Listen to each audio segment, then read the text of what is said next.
10th of June 2023. I'm on a photography trip in Scotland. My dad passed away when I was in my late 20s. That was about 10 years ago. He used to do this funny thing, right, where he would just drive to the south coast of England to go fishing for 2 or 3 days. We wouldn't hear from him. I never really thought to ask him if he found what he was looking for. And it's only really now that I'm older that I realise that I'm exactly the same. I'm driven to the north coast of Scotland for 2 or 3 days to look for something that may or may not happen. I'm here to try and get a catch, if that makes sense. Landscape photography and fishing have quite a lot in common. You have to spend quite a lot of time outdoors. You have to be patient. And when you're heading out, you never really know what it is that you're actually looking for. But you know if you want to find it, you kind of have to be in it to win it. I headed north from my cabin to some of the most beautiful mountains and hills in this part of Scotland, arguably the entire United Kingdom. This whole journey would be a 1,000-mile round trip, and up until now I hadn't found anything to justify that kind of drive. That peak that you can see on the right-hand side of the screen, that's where I'm headed. Everything was planned out, I had my route, and I was feeling pretty optimistic. At least for now, anyway. I headed from the car park down over the road and I started on the route up. And as soon as I hit the trail, I was feeling good. I was happy. I knew this. I knew I was going to be able to get to somewhere, and I knew I was kind of on the beaten track, so I felt really good. So we're heading off up Coolmore, I think. This is a pretty long one for what is 20 to 8 at night. I think it's going to be about 9 miles, about 3 or 4 hours at the fastest. That's not including shooting time, so I better get a go on. Partway along that track, I just suddenly saw some deer silhouetted at the very top of the kind of mound or ridge, whatever, and I didn't have my camera out.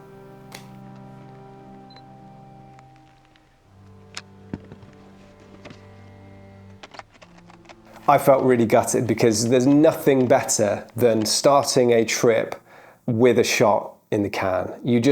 When you're making these videos, you always want to, kind of give people some good images, something to get them excited at the beginning of the video. And I would have loved to have had that shot. I think I just learnt my lesson. I need to take my own advice.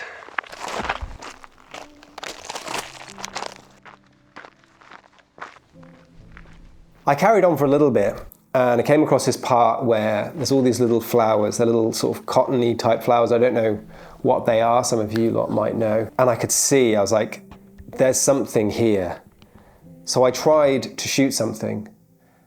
I tried anything and I was like, there's something here. A better photographer would be able to find this. I was imagining that I could get close up to some of them and there'd be a group, and then in the distance you'd see the mountains, but I just couldn't compose it, I couldn't find it.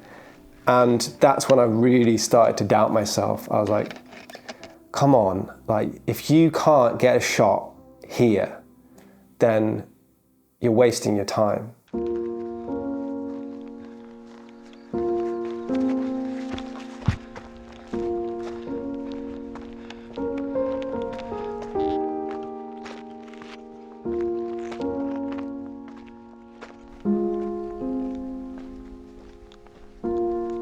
I could see Sullivan in the background. I was thinking, I cannot wait to get just a little bit higher than this ridge, just so I can see it, just so I can catch something. And I didn't even realize just quite how close I was. And that's when I started to see some of the most sort of interesting features of this area. Just as lovely stones, lovely rocks and things like that. But I still hadn't seen the shot. I hadn't found anything yet. And I was starting to sort of worry a little bit. Okay, we're really getting stuck in now. I've been going for a few hours and we're pretty close to where we want to be. Honestly, what a view.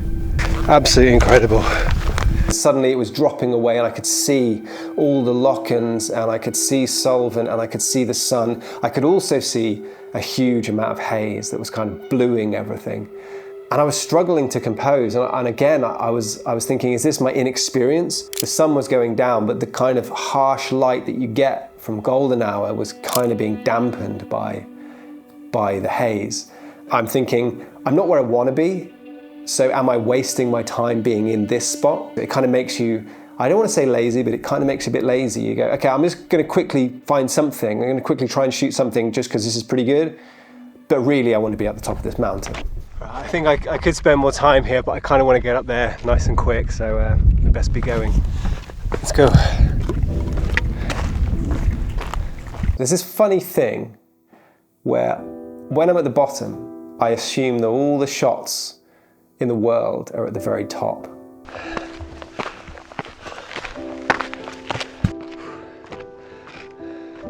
I was just like, okay, got to get to the top. As soon as I get to the top, I'm going to see everything. That was a steep, steep climb. It didn't go on for too long, but it was steep enough to just take the wind out of you a little bit.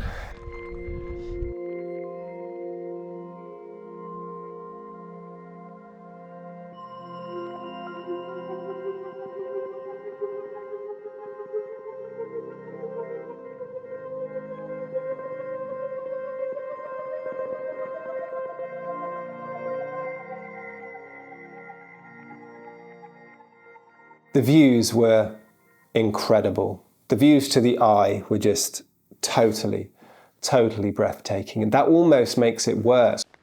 Do you know what? I'm a bit disappointed because I could see that things were going to be a bit tricky and that I was just going to leave with, you know, kind of, hold on. I was just going to leave with kind of mediocre shots at this point. I've got another quick idea, but everything is quite hazy and blue. So I'm just going to kind of end up with those telephoto blue hour kind of shots. But I was thinking, I'm going to be able to nail a drone shot. But nope.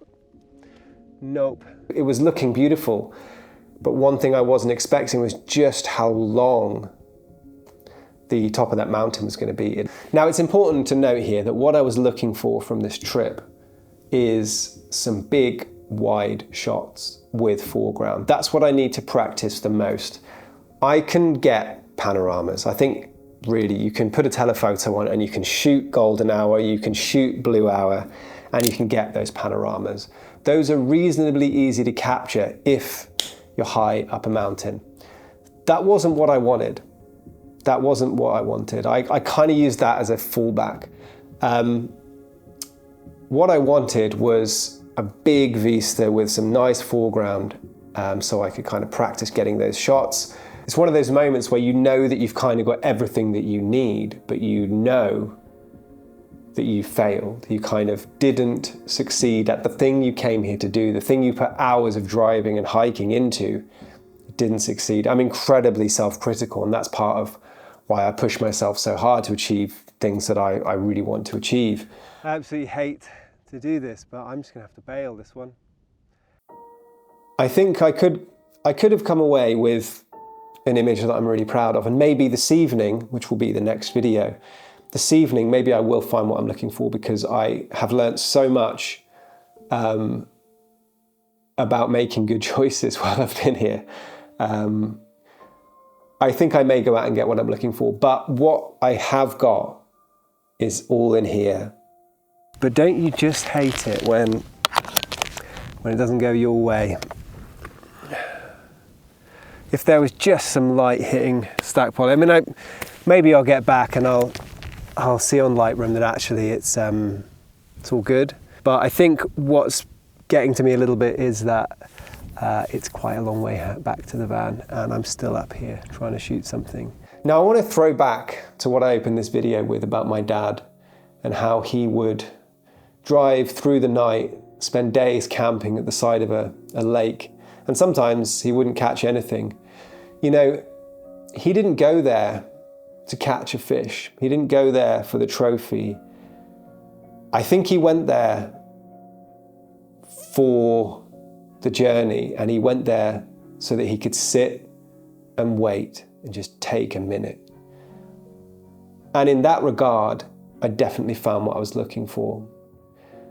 I think for me, the takeaway from this video, if you are a beginner photographer, is that these experience gaining moments are far more valuable to you than the photos themselves. You think that you want to go and you want to come away with the trophy, with the catch of the day. You know, that's what it feels like. That's what I feel like I failed at doing. But you need to remember what you get in here, what the experience that you gain, so that next time you can nail it. You can find what it is that you think you're looking for.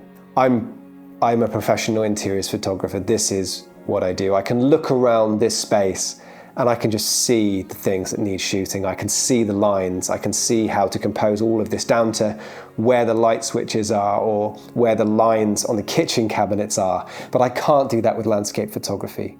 That's my goal. That's what I want to be able to do.